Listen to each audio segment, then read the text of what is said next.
So exciting to have with me today Mark Oregon, the founder of both Category Creator Eloqua and Category Creator Influitive, with us today. A special time to be able to talk to Mark as our industry goes through a bit of a milestone moment with the changing of guard at Influitive. And at my invitation and request, Mark is coming on to share some of his perspective around this milestone moment and what it might mean for the category itself and where he sees customer marketing and advocacy moving forward from here. And Mark, thank you so much for coming here. Would love to hear a little bit about you and your background is for those who may not know you, and then what your attention is on today. Well, thanks, Liz. It is absolutely a delight to be here. This is really the first time uh, providing any sort of information or statement after the acquisition. So, congratulations for you getting the scoop here. Founder and CEO of Influitive, started in 2010.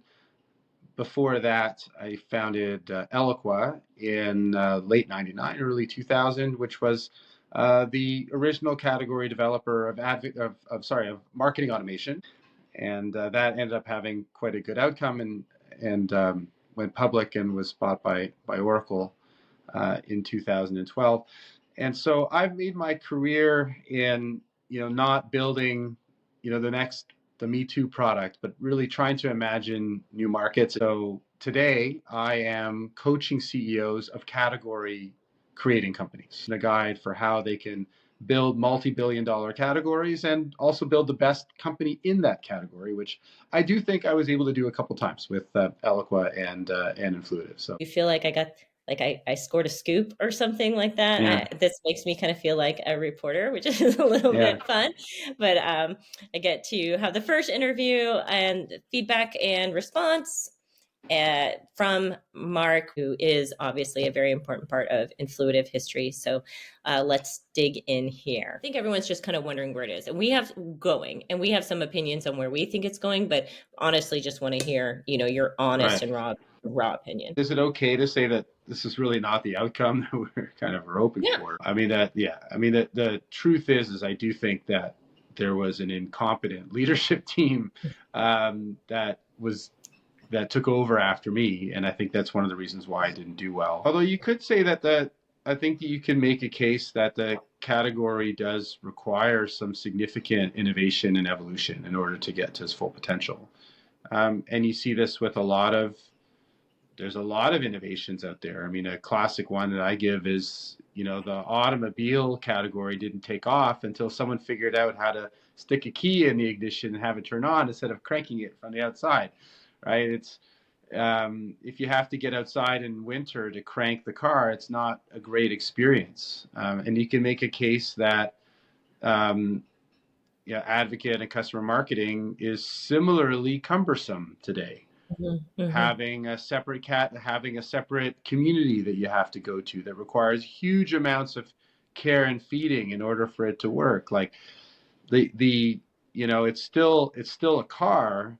The car is still very useful.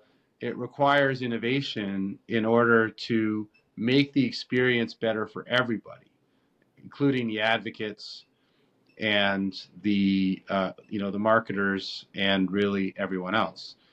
So I really don't have a doubt this is going to be a huge multi-billion-dollar category. It has to be. It has to be because of the trends that we're seeing, where there's scarcer and scarcer attention as everyone's completely bombarded with messages. Um, the only people that buyers pay attention to are ones that they trust. And those are going to be experienced customers. So there's just no doubt in my mind that there's some combination or permutation of this category that is going to massively take off.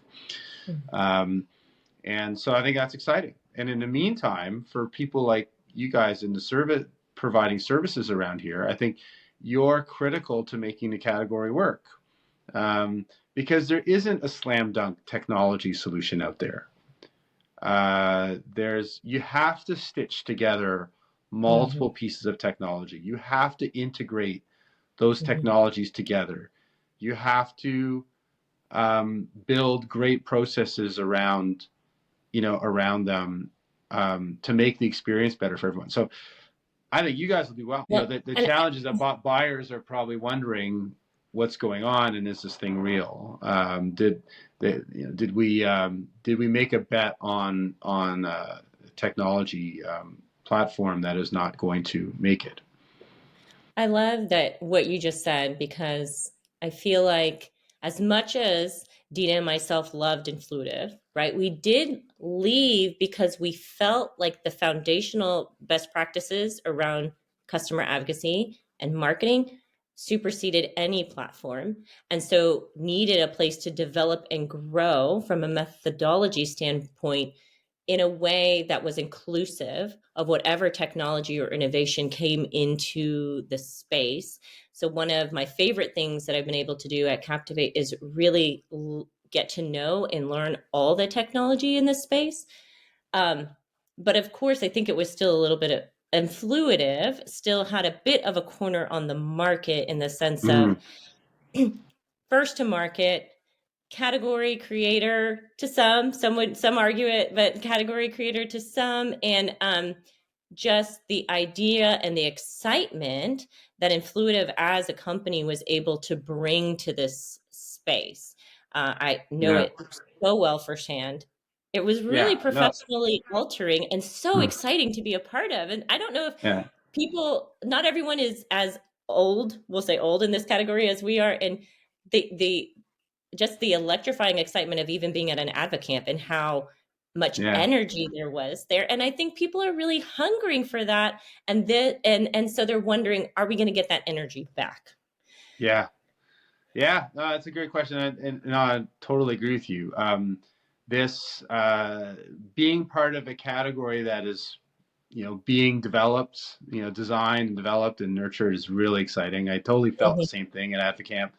I mean, Advocamp was remarkable in that 2/3 of the attendees were not even customers, right? So it just showed you that's the strength of the category, right? Is the idea. The idea behind it is so exciting, and the same way that, I mean, it's not dissimilar from, like religions or big social movements. Whether you think about like the big idea behind Christianity is huge, right? You can be saved. The idea behind feminism is huge. Like these things attract people, and I think that's how I know this category is going to be big, because the idea is very exciting. It's just that further development is going to be required in order to hit full potential. And who knows? Maybe I'll be part of that. Maybe I won't.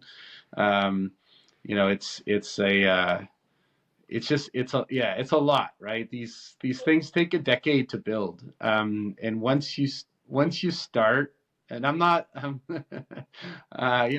I'm not in my 20s anymore. Turned 50.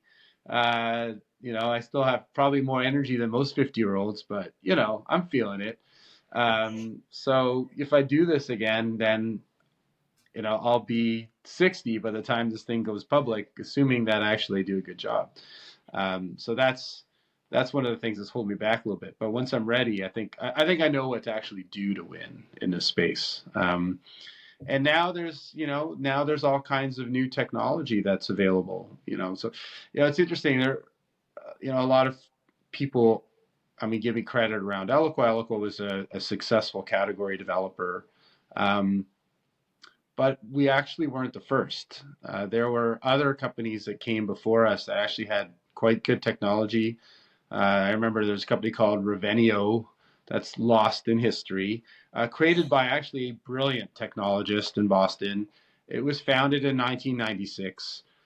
It had a lot of what we had at Eloqua. It didn't have one thing though, which was multi-tenant like a cloud system. Like that wasn't invented yet. You couldn't do that. So they had to charge $250,000 up front to sell their product.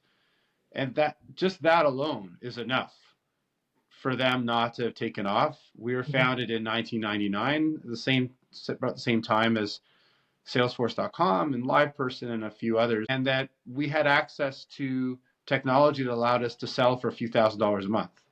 Mhm. That alone, makes Mm, all the difference in the world. So there's a bunch of that now, and I think you can make a case that AI mm. is becoming pervasive, and it's still not really being used very well in community software, in advocate marketing software. Like, where's the AI? I don't see it. Mm.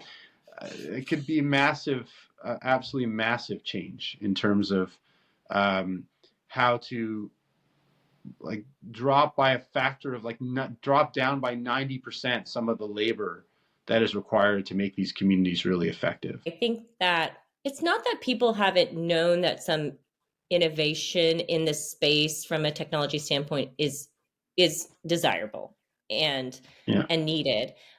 We know that it can be a lot of physical work, building a community, managing a community, building relationships, etc. We talk here a lot about at Captivate Collective about the siloing of the advocate journey versus the customer journey and how Right. those don't run Mm. in parallel. Yeah. We talk about how advocacy, one thing that we've recently started talking about is advocacy programming, as valuable as it is, tends to lend itself to the top 1%. And we're like, what about the 99%? Like, Right. what is the collaboration strategy for the 99%? So I don't, and I hear people, this really resonates. And I think that people understand and agree with that. So we've known that some of this change needs to happen and that we need technology to be able to support it.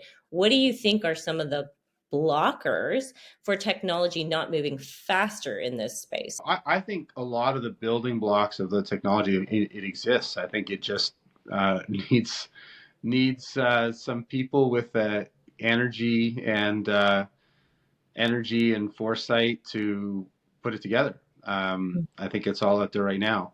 And it may end up being a new company. It may not be an existing company. Um, One of the challenges when you already have an existing company, you already have a few hundred customers. Um, you've got some lock in there, and if you're going to make a big change, you may alienate some of the existing customers. So sometimes requires a new company that doesn't have baggage in Mm, order to access that. And my guess it'll end up being something like that. In the SaaS space, people look at Salesforce as a leader, but what a lot of people don't know is that Siebel had a SaaS product. It was called sales.com. It was even like easier to say than salesforce.com. And what happened is their own sales team killed it mm, because their sales team said, "Hey, we can't make money on like the bread and butter of our business. We're trying to sell, $5 million CRM, so on-premise CRM solutions. We can't right. have this rinky-dink SaaS product out there killing our business." And in the end, Salesforce killed their business. So it's not like, I bet you the companies that are currently in the space may actually have a clue as to what they need to do, and they just can't. Mm-hmm, That may be the mm-hmm, case. mm-hmm, um, because I think that, yeah, if you put the technologies that are out there today, for example, the ability to embed communities more effectively inside of products, where software's eating the world, even for offline products. They have software. I've got one on my desk. This is a Lumen. This is something you use to measure if you're burning fat or carbohydrates. It's a thing, right? But it comes with an app that you have a subscription to. So like everything now is run by software. Why isn't the advocate community in that software? It's not. They don't have one, but they should have one. Um, why can't we have something where, hey, I've just improved my metabolism. I scored a big win. Why can I not advocate right then and there? Now that I'm elated, I'm so excited about mm, a success that I've had.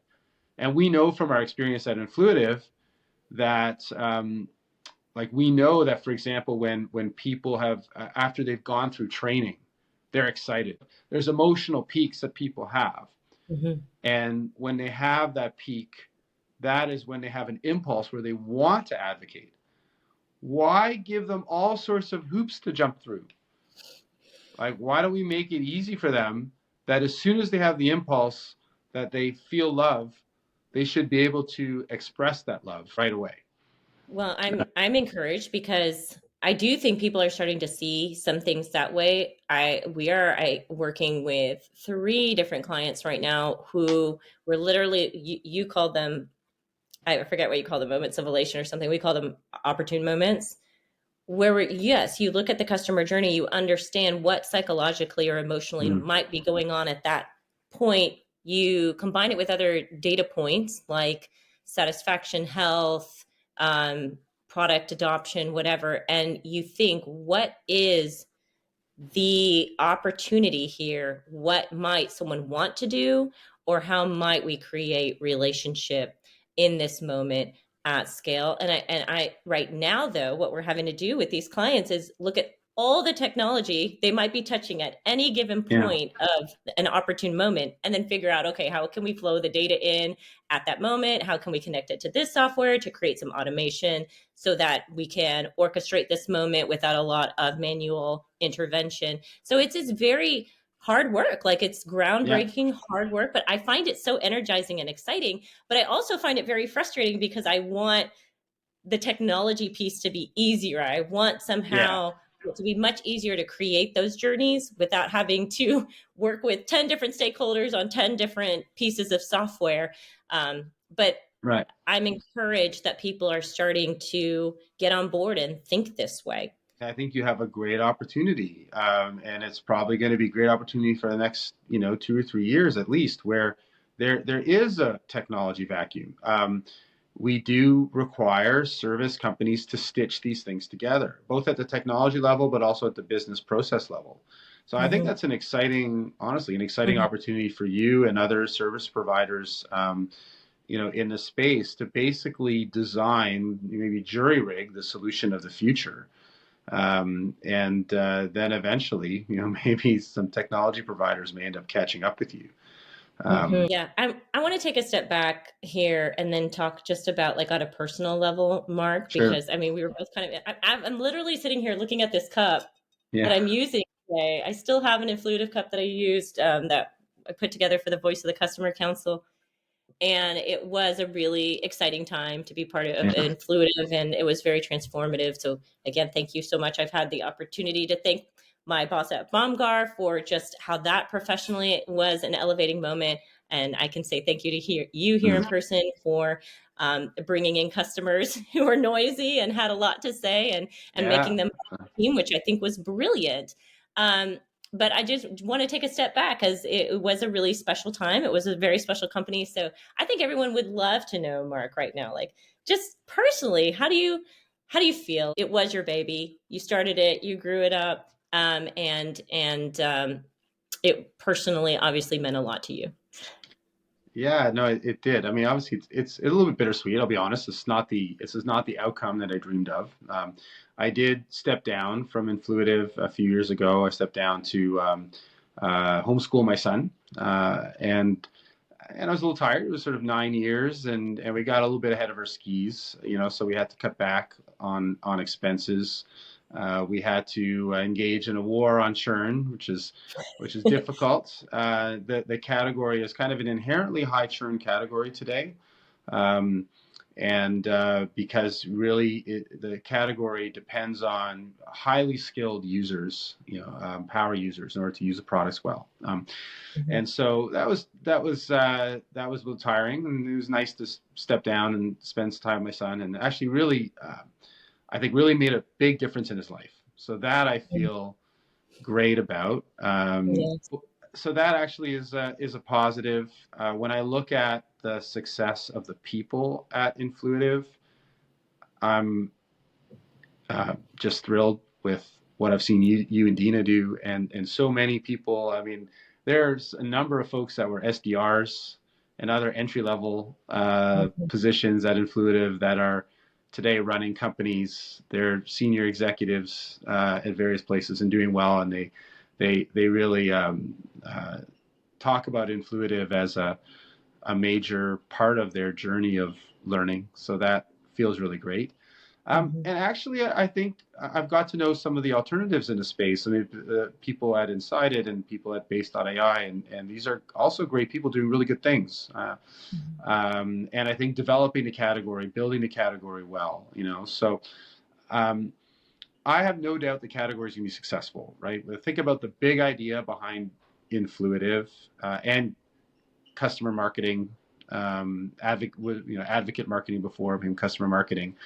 The idea that when properly motivated and organized, customers can be more effective than even your own employees at selling, marketing, product, and probably just about anything. That's a huge idea, and it's really true. I mean, Mhm. we've really seen it. We've really seen it work, Mhm. and I have no doubt that this is going to be a monster of an idea, and we just need to have the right configuration, I think, of technology and process in order to make that work. And there are a lot of companies that really are committed to this idea. It was a chance to really solidify my ideas around category design and category development.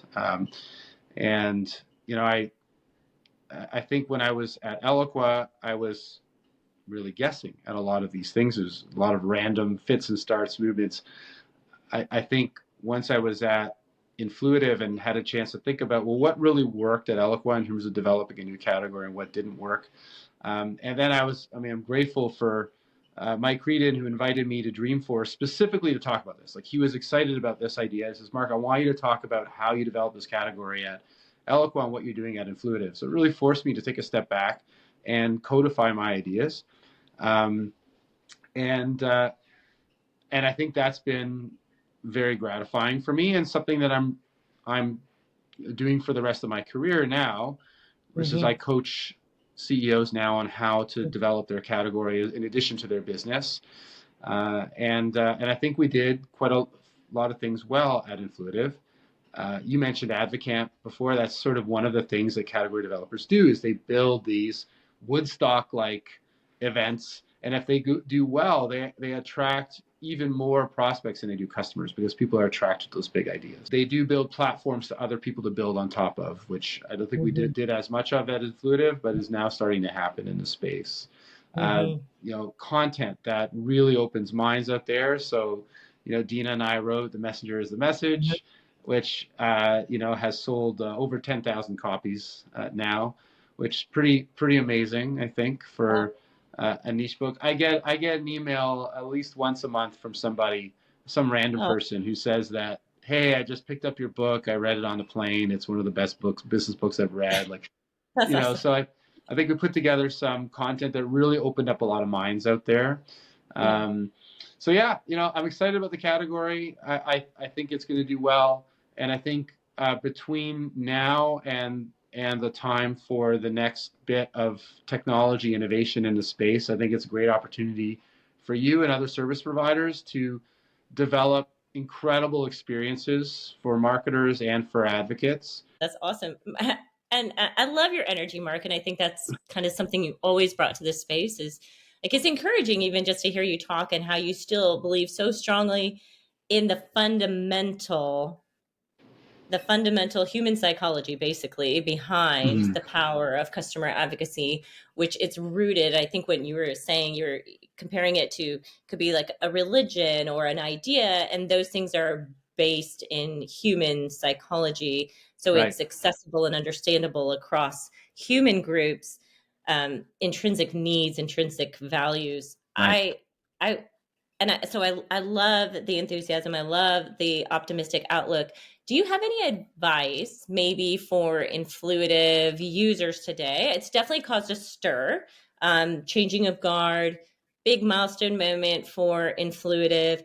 A lot of people are debating like what it might mean for them as Influitive users or what it might mean for um, what they should be concentrating on or focusing on or planning for in the future. Do you have any specific advice for Influitive users?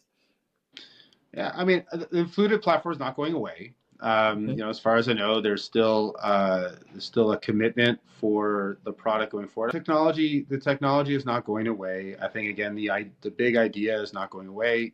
Advocates are still love to be part of they love the experience of being part of these platforms, and they're delivering value.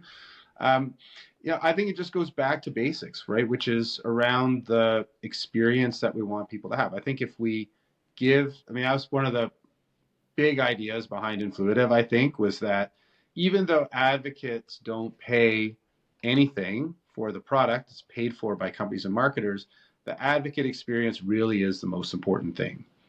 And if you get the advocate experience right, if people are enjoying it, if they're getting value, if we're reducing the friction for them to do what it is they want to do, if you're making moments of delight available to them, then they're going to end up giving us more of what we want, right? So I think it's one of the things that I would continue to do is continue to focus on that advocate experience. Um, in the product. If Influitive's new owners are not investing in the platform, and we're seeing degradation of that platform and degradation of the service around that, there's other players in the space. And again, I'm speaking with two of the other players in the space, and they're ramping up investments. They're one case raising money. The Inside being part of Gainsight, having a good home there, and money is being invested in that platform. So I think more money continues to flow, is going to continue to flow into the space. And my guess is that if under the new owners, I mean, if Influitive is doing well, more money is going to flow into that as Mhm. well. So yeah, I mean, in certain terms of advice, deliver a great advocate experience, continue to quantify the value generated, work with folks like Captivate to integrate the community into other aspects of marketing, and make those business processes harmonious. Use technology business process to reduce friction, to increase surprise and delight, and drive more value. And the returns are going to be there. And again, if Influitive is not delivering, they're not the only player in the space. There's others in the space, and if those other players are not doing well, there'll be new startups that'll be amazing, that are going to come into the space, that are going to have a completely new lens on the problem. And Mhm. yeah, Mhm. so I'm pretty optimistic. Yeah, I can see that, which is like great. I do think it took a lot of people by surprise, maybe this change within Fluitive, but I the seeing the opportunity in it from my point of view as well. Shake up is never necessarily a bad thing. Shake up causes people to work harder, to think of things in a new light, to reevaluate, to see what is possible. So it just gets everyone putting a little bit more of their creativity hat on. And I look forward to seeing what Influta brings to the table, but also, of course, all these other players. Because there's, we're seeing a lot more, but we definitely appreciate the foundation that was laid by Influitive. And I think you're right, it wasn't necessarily just a platform. With Influitive, there was a lot of space made for creating Hmm. best practices, Right. and and thinking about the human psychology behind all of this, and really looking at it as a practice. So that was a very important piece of creating the category, and it just wouldn't have taken off the same way without that type of background. Thank you. Yeah, well, that's a lot of what you and Dina did a lot of that. That's the second half of the messengers. The message really is about those best practices. The first half is more about the big idea, Mhm. behind it. And yeah, I think hopefully we'll see continued evolution there. But you'll keep innovating in this area around process design, around best practices, um, leveraging new technologies that are in the space. Again, we talked about AI. I think AI is exciting. There's lots of technologies now live inside of products that can throw all kinds of alerts depending on events, depending on what Mhm. happens. That when I was at Influitive, there was really only a couple of customers doing this sort of thing, and they were really pushing the boundaries of what we were able to do. my guess is this is now elementary. It's a lot easier to do this, where you can detect what, closer to what it is that people are thinking and feeling. And when people are feeling a certain way, that we are able to tailor experiences for them.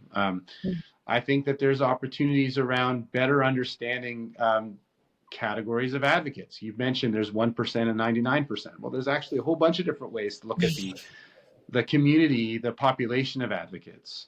Um, how do we better understand the psychology of advocates and better tailor experiences for them? Um, those different people are going to be optimized by having different sorts of experiences. The technology doesn't, at least not when I was there at Influitive, and probably still not, the technology doesn't really classify those people. We don't have a way of saying, oh, this is this type of person, and we're going to give them that kind of experience. My guess is we can do that now. There are ways to do that. Not within the big platforms, but there's other plugins, there's other things that we can do in order to better understand people and give them the experience they want. So I think there's so much room for innovation in what you're talking about in terms of better business processes that I think can drive a lot of value for companies in the space. And again, provide a bridge between where we are now and I think where we're going to be, whereas I think what we're going to see in a few years is you're going to see a whole new crop of new players in the space. You might have one or two players in existing space that'll be able to evolve, but probably what's going to happen is you're going to have entrepreneurs come in with a new lens on things and are going to take this idea of customer marketing and advocate communities, and really turbocharge it with completely new modern platforms that are going to be available. So very exciting. I think, service organizations are, I would really look to you to see what can you do to help put these things together and drive the experiences and value that your customers want. Yeah, and I look forward to innovation, platform or thought leadership innovation. Really, Rich Millington, who talks a lot about how community now is a completely cross channel. Right. And I would Yeah. like to see in B2B a little bit more innovative and aggressive thinking about what that actually means. And I know there's certain platforms we keep at arm's length from a social perspective or whatnot, but what does it really mean? Where are people actually interacting? Where is that engagement most optimal to take place? Right. Um, it's a lot to think about. It really is, and it from a technology standpoint, it is very hard to put it all together. It can become overwhelming just thinking about it all. But I love to talk to people who are excited and see that as a challenge to take on and a puzzle to solve.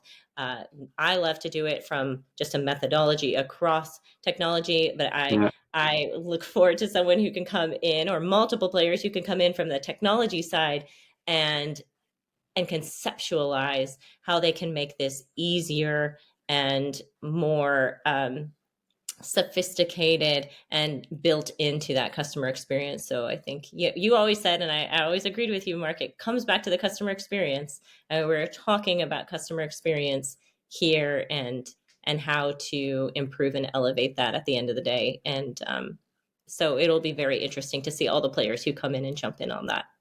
I think that's right. And hopefully, yeah, I think whoever ends up, winning in a space, which who knows, it could be Influitive under its new owners. We'll see what they do. Um, but they will put the customer and the advocate experience first. Yeah, totally agree with what you said, and I know that was a direction before I left that myself and Rafe, who's a CTO at the time. I mean, we were very excited about this idea of the community not just being inside of Mm-hmm. Mm-hmm. Influitive. It's everywhere. It's in LinkedIn. It's even in TikTok. It's in all these different places. Right. Um, and how do you stitch together a community across wherever someone happens to be? I think that's a big idea. I don't see anyone doing a good job yet in that area of the sort of I called it the greater community. Like Mm-hmm. how do you stitch together all of these things? And what you said is actually interesting too. Where is the optimal place for certain interactions? I don't think that's really well understood at Mm-hmm. all. And I think that's an exciting area of, for research and development. Yeah, I always tell people, if you want to engage me, you should probably put something up on Instagram because I'm still there. I'm still the Right. middle-aged woman on Instagram. So Yeah. I would engage. That's where I engage. I often buy Right. things off there as well. So where's the line between B2C and B2B is always one of those very interesting topics as well, which we won't get into today, but I'm assuming it's getting less and less clear where lines are, and that's just it's getting less and less clear where community lines live, and so that's the trend I'm seeing is just the ultimate integration of a human experience and a customer experience and an advocate experience. So, Yeah. Well, it's good. And I remember having this debate with Jim Williams, who you may remember. Jim was our of course. VP of marketing. And I had a bet with him, and he owes me a steak dinner. When TikTok sort of was only a few months old and both of our kids were on it. And I had a bet that one day it would become one of the most like powerful business tools in the world. And he just thought it was hilarious because at the time, I mean, TikTok is still ridiculous, but it was super ridiculous back then. It was just like people doing dances and I don't know what at the time. And it really is become a very powerful business tool. And the only reason why I was able to make that prediction is just there's an inexorable move towards less friction. That's all. Mm-hmm. And just TikTok represented less friction, more fun. Um, and so I just think we should keep our eye out for that. There's going to be new platforms that'll also seem ridiculous and an absolute just a toy. But it only takes 2 or 3 years for a toy to become a business tool. So that might be one of the things for any of the customer marketers who are listening in to be aware of lower friction platforms that generally come in out of B2C. Mm-hmm. They're generally things that no one over 25 uses or even over 20 uses to start with. If you get into one of those early, then you could score a really big hit, really big win. So Yeah, yeah, you're so right, Mark. I'm even just thinking in my personal life, certain tools that have crept in and they're now so integral, like Venmo. I am yeah, so confounded when my babysitters don't have a Venmo account because this is how I pay now, and that was right. not the case a couple of years ago. This is a complete turnaround, and then just the other day, I bought Bitcoin on Venmo. Oh wow. I'm like, what is going on here? And that was that's a big change in just a short amount of time. And of course, like you said, B2C tends to lead the way, but we don't often stop and think about those tools that have crept into individual day-to-day lives and how that can be tied back to Yeah. a business to business experience as well. Yeah, I love the topic. I could talk about this all day, but really, I've taken way too much of your time. I know that people are going to love hearing from the founder of Influitive at this critical juncture, big milestone moment in the not just for Influitive, but really it feels like for this space as well. Feels like some shakeup, some change, some need to innovate and move forward. There's some immediate need for that, and that can be an exciting time. But of course, it's always nice to look back to and just remember some of the goodness that Influitive brought, some of the value it brought to this space, and some of that innovation and excitement that we all felt coming into this practice, and a lot of it through Influitive. So, thank you so much for sharing with me today, Mark. I really Mm. appreciate it. Those of you listening, I literally just texted Mark and said, hey, Mark, would you mind if I just grab some thoughts? I think people are going to want to hear what you think. And so I just so appreciate the kindness of you coming on and sharing your thoughts and time with us. Oh, well, thanks, Liz. I enjoyed it, and it was a pleasure working with you and with Dina. And thanks for carrying a torch for the next while on the service side, and delivering value for all the customers of the category. It's great. Yeah, thank you. All right. Thank you Thank so you. much, Mark.